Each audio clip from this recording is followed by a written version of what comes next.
What's up, everybody? It's your boy Sterling. Welcome back to ENT Football.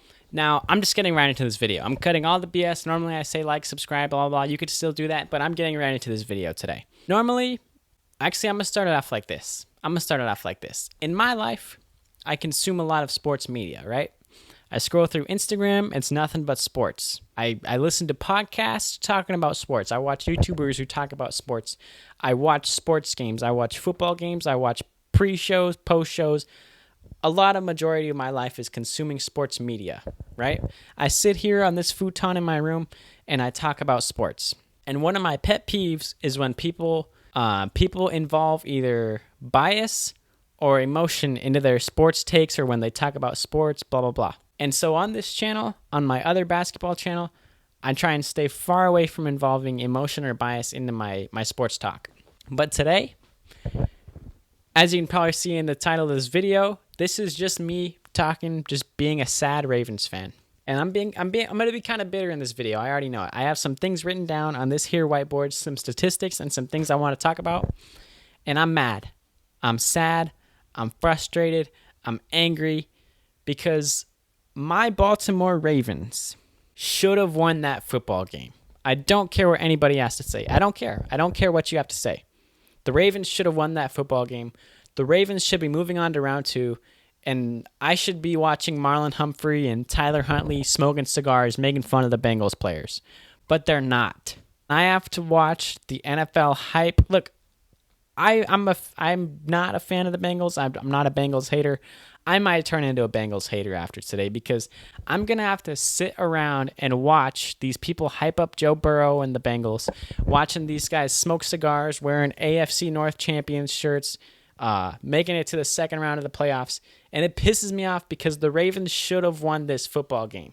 The Ravens today had 364 yards of total offense. The Bengals only had 234.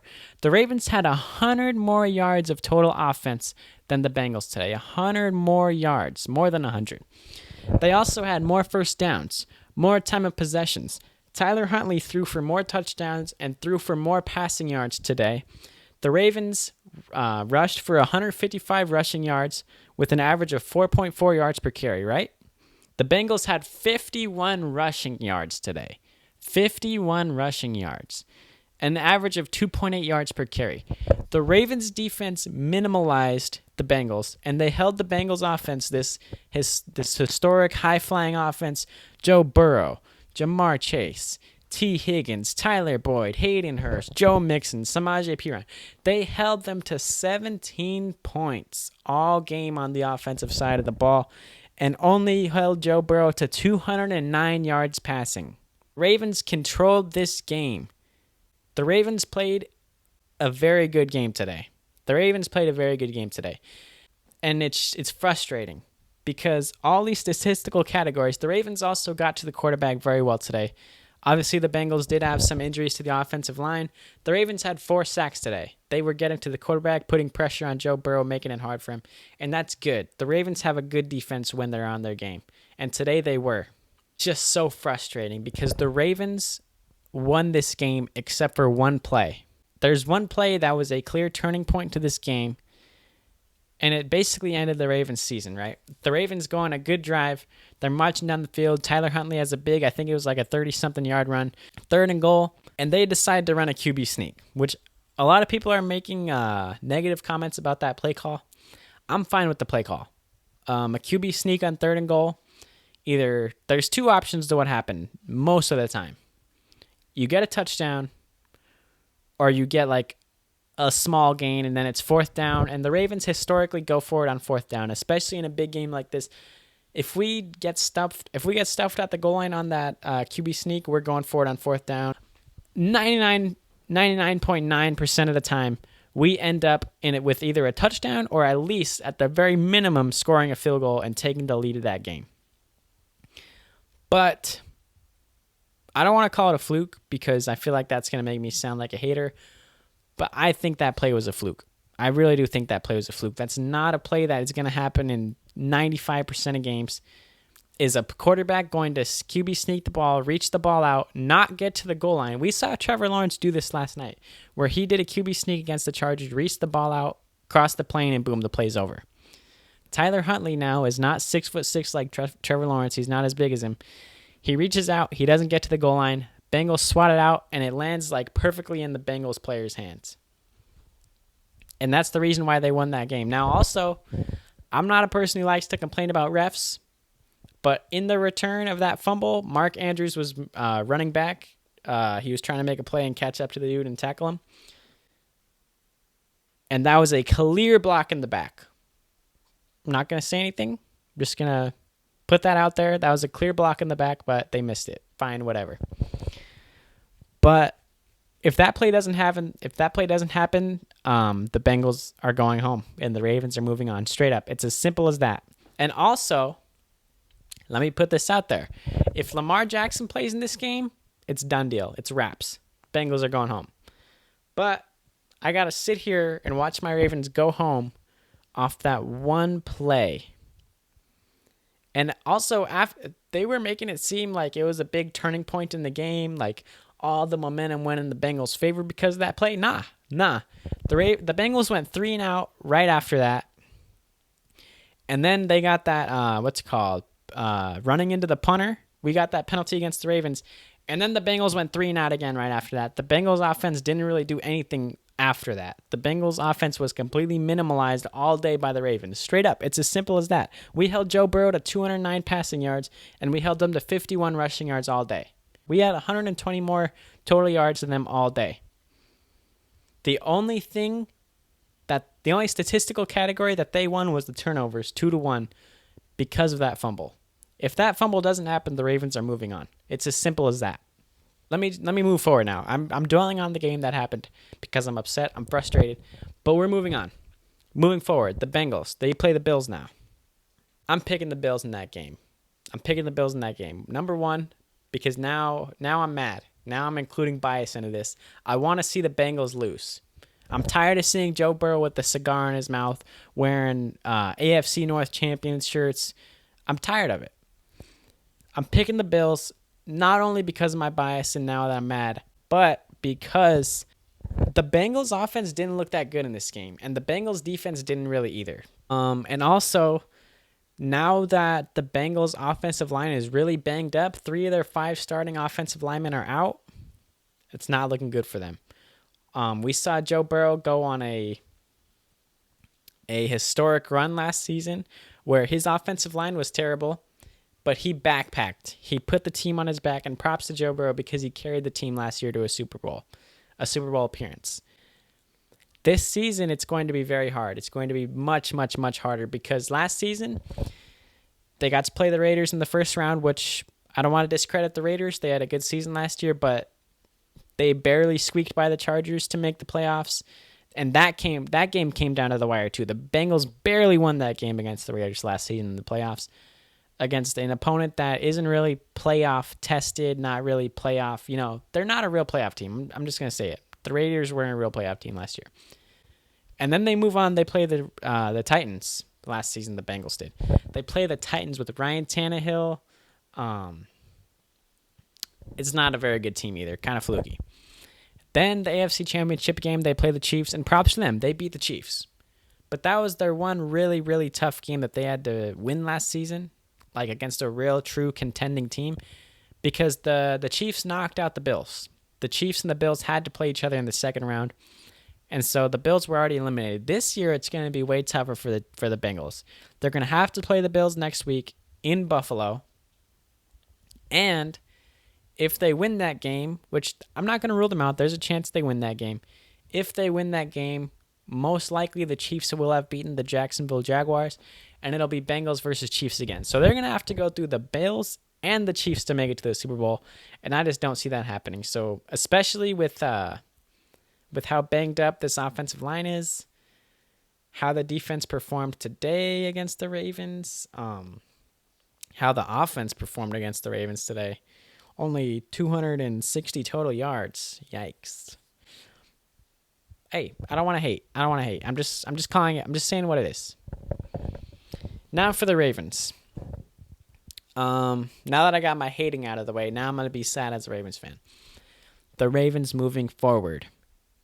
Number one priority, Lamar Jackson. Please sign the man. Please sign the man. Pay him his money. Give him whatever he wants.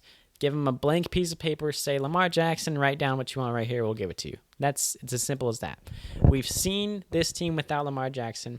This team is built and constructed completely for Lamar Jackson. If we don't have him, this team is not a very good football team.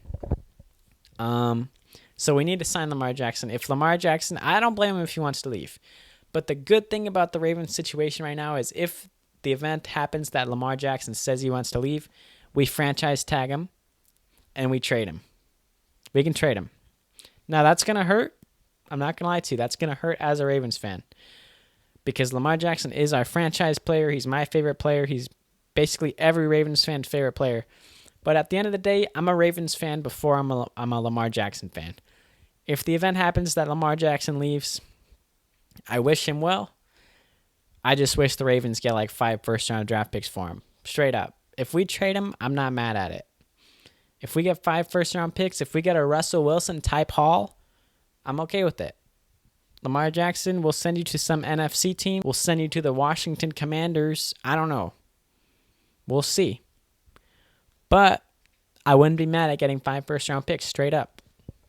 But obviously, I would much rather have Lamar Jackson, and I would much rather contend with Lamar Jackson. So pay the man his money. Secondly, Eric DeCosta, the Ravens general manager, has some work to do. Number 1, we need receivers. We need receivers desperately. They were showing it a lot today. We were using Mark Andrews as an X receiver. Like he was lining up over here as an X receiver going one-on-one with corners. Because we have no versatility and no playmakers, nobody truly worthy or good at the wide receiver position. We have Rashad Bateman, who he was injured for most of the season this year. He's going to be coming back next year. Hopefully he can stay healthy because when Rashad Bateman is on the field, he's a great wide receiver. It's just about him staying on the field. And so we've tried drafting receivers. We drafted Hollywood Brown. He was good until he wanted out. Rashad Bateman is a very talented player. He can't stay healthy. It's time we make a splash and trade for a veteran receiver. DeAndre Hopkins is going to be available. I think we can make a run for him. We can make a push to try and get Hopkins. I would like that. I really would. How realistic is it? I don't know. But we have to do something about the wide receiver position because we can't be running out there with James Prochet and Sammy Watkins as our best receivers and Demarcus Robinson. Like, we can't allow that to happen. If we're going to try and compete in the AFC and try and compete for playoff wins against these top teams in the AFC like the Bengals, Chiefs, and Bills, we're going to need to get more playmakers at the wide receiver position. Mark Andrews is great as a tight end. Isaiah Likely is a great young tight end. But we need receivers. There's a lot of conversation around Ravens fandom. Fire Greg Roman. A lot of people are saying that. I do think Greg Roman, he's the offensive coordinator of the Ravens, by the way, if you didn't know. Greg Roman does need, his offense can get very stale at times. It can get very vanilla. I've seen a couple memes recently, and it's like the Ravens play like it's the Army versus Navy game, but it's every Ravens game. And it's kind of true. I'm not going to lie to you. Our offense is very vanilla. Lots of tight ends, lots of formations with tight ends and fullbacks and running backs. Like it's a big, we have a lot of big formations and a lot of heavy running formations. And like I've seen them run so many QB power plays. I've seen them run so many plays where it's 3 tight ends on the field. And I will say this, the Ravens do have a history of drafting good tight ends. Obviously, we had Nick Boyle, who was one of the best blocking tight ends in the NFL for a few years until he got hurt. Mark Andrews has been one of the best tight ends in the NFL. Isaiah Likely, this year, the rookie we just drafted, he has become like a hidden gem that we found. Hayden Hurst, we drafted him a few years ago. He had some success on the Ravens. Now we see him having success on the Bengals. We have been very good at drafting tight ends, but we need to get playmakers at the wide receiver position. And Greg Roman and the Ravens just historically have not been good at developing and utilizing their receivers. And Greg Roman, I don't know how realistic it is that he gets fired. I kind of want him to be fired, because I think this offense it's limited Lamar Jackson a lot. It has limited Lamar Jackson a lot. It's so frustrating being a Ravens fan because it's the same thing year after year after year. Good defense, offense that can't really score that many points. With Lamar Jackson, we were good because Lamar Jackson backpacked straight up. If we get that man some help, we'll be good. But anyways, ladies and gentlemen, I think that was going to be it. I hope you enjoyed me just having a mental breakdown on film right now about my Ravens. It was a solid season, I'm not going to lie to you. I think if we have Lamar Jackson, we're moving on to the next round right now, but whatever, that's none of my business. That's none of my business. We have to bring back Lamar Jackson. We really do. We have to sign Lamar Jackson. We have to sign Lamar Jackson. And if we don't, trade him for 5 first-round picks, and we'll restart. I'm not too mad at that at this point. If we trade him for 5 first-round picks, get a Russell Wilson-type haul. A Russell Wilson-type haul doesn't seem too bad right now. It really doesn't. I wouldn't be mad at rebuilding. But that's if the event Lamar Jackson says he wants out. Don't do that by choice. If we have to do that, that's an okay place to be, but we need to bring back Lamar Jackson if we want to keep competing because we just have to. We have to. Screw the Bengals. I'm mad at them. Ravens flock. Let's fly. And that's it for today's video, ladies and gentlemen. Go down below, like the video, comment, subscribe, comment what you think about my Ravens, comment what you think about the Bengals, comment who's going to win the Super Bowl this year. I don't know. Just comment. I'm mad right now. I'm sad my Ravens just lost, and I'm upset. So just leave me comments and like the video so I get happy, and I'm out of here. Bye.